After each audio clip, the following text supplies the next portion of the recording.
Hello, everybody. Scott Golden here, Pro Wrestling Logic YouTube channel and the World Class Championship Wrestling Review Series. We are on the 22nd of September, 1984. So we are going to end 1984 sooner rather than later. And heck of a time to be a fan of World Class. 5 first run segments plus a highlight previous match. We open the first runs with Coco Ware and Chris Adams. Ware, of course, part of the half of the Pretty Young Things with Norvell Austin. And Adams taking advice, some good, some not so good, depending on your perception, from Gary Hart. Hart back in the area and looking to put together a stable of for lack of a better term, dominance and dynasty. Really basic stuff here. Coco Ware, of course, coming out of Memphis primarily. Guy who knows how to get things done in a quick fashion. Think about this, less than 2 years from now, he'll be in the World Wrestling Federation for several years. Probably about, I don't know, I think he was there through 94, so 86 to 94, 7, 8 years. But this particular match, we see a lot of speed from Coco in the beginning. Armbar that's worked for several minutes by Adams. Adam trying to get the submission, which I always admire Chris Adams because he did bring a lot of the submission style to a worldwide audience, World Class, of course, being syndicated in several countries. Before a time that it was really popular. ECW tend to popularize it later with Eddie Guerrero and Dean Malenko, and then that went into the area. Obviously, I'm excluding Japan because I'm speaking to the North American audience primarily. But anyway, Adams takes Coco to the outside and sends him out there. Coco managing to get back on the offensive in a reasonably quick fashion. When he needs offense, he's always going to go more towards the high-flying or single strike approaches. And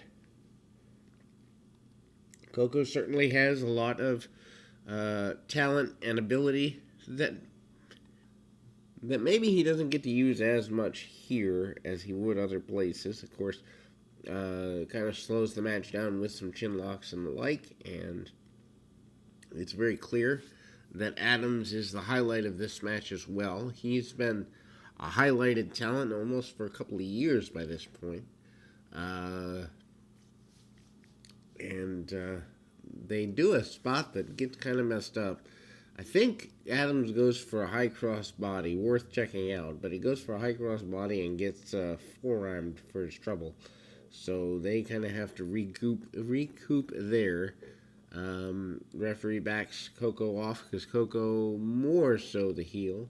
Interesting to see Hart in a baby-facious role until he helps his charge out, and a brainbuster style head drop suplex by Coco Ware does not go for the cover right away, which is just kind of goofy, if you ask me. Of course, especially with the fact that the brainbuster, such a major role for Coco, and Gary Hart tries to get into the mind of Coco, tries to push him off the top rope when he goes there, and a super kick by Adams gets things done. That is your finish for that particular match.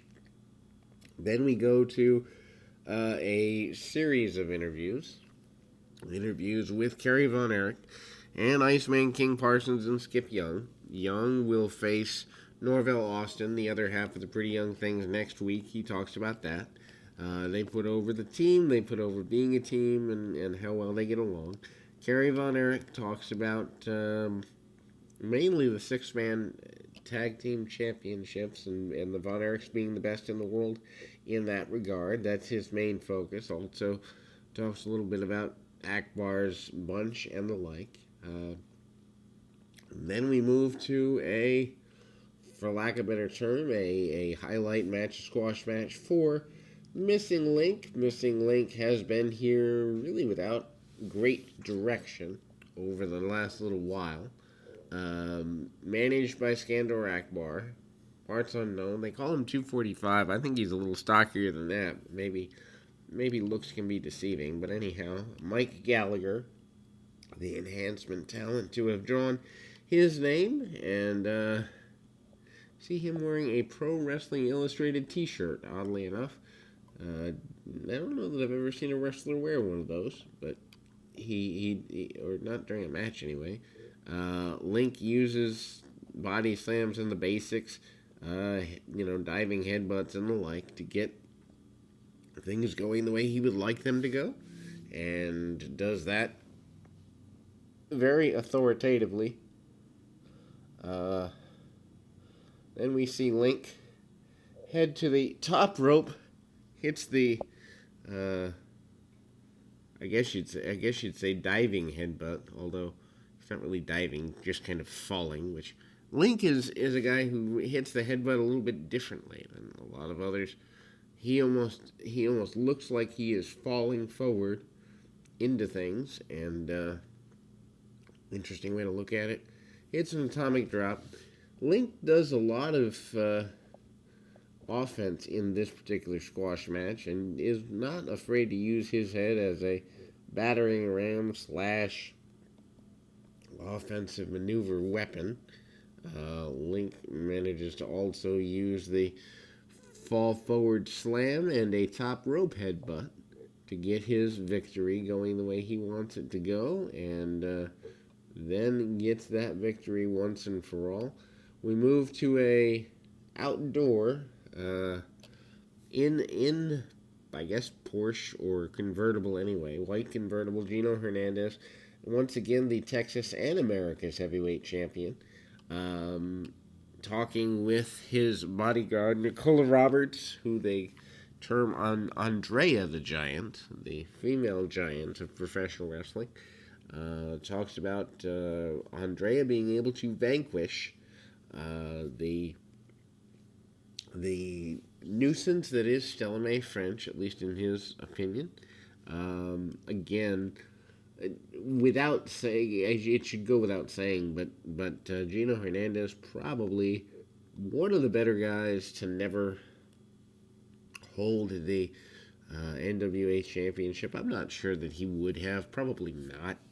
They probably would have said he's missing something or other, but it's interesting. Had he not died in early 86, where that would have gone. He and Kerry Von Erich doing battle here. Hip toss early, and one thing I like about Gino always brings it back to psychology of being arrogant, cocky, and whatever, and I think heels lose that. They lose the need to interact with the crowd. What you do with the crowd matters more than how flashy your moves are. Something as simple as a body expression can make the difference in selling a ticket to some people. You ticked me off, therefore I want to see you get your butt kicked matters much more than a flip-de-do or a flip-de-don't. And it's just, an interesting dichotomy. Von Erich gets things going his way with arm bars and the like. Posts himself in the corner, and then we see Hernandez take over for several minutes. Hernandez is willing to cheat, willing to choke, willing to front face lock, try to get submissions, do anything necessary to get a victory for himself. And then, he comes up, and then Von Erich takes over for a little while. Von Erich still, it must be a Kerry Von Erich thing, but he has these exaggerated punches. Actually, all the Von Erichs do. It's just they will literally pull back like they're pulling back the hammer on a gun, and then uncork on you. So a short knee by Hernandez to the lower midsection, maybe the groin, and then a outside in sunset flip for a near fall. Branko Luvic has certainly earned his pay that day. Luvic is a guy I actually would love to know more about. He's an older guy who is, at least for the majority of the world class era, an official, but he's older and it shows anyway.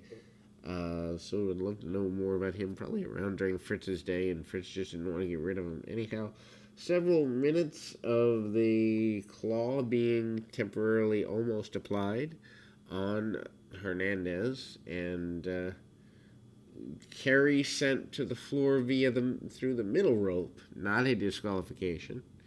Nicola Roberts on the outside, and Stella Mae French on the inside, daring her to get in the ring. The match continues temporarily, although after Kerry gets back into the ring, he gets cast out over the top rope by Hernandez. So Kerry picks up your win by disqualification, but Hernandez actually puts Stella Mae French in the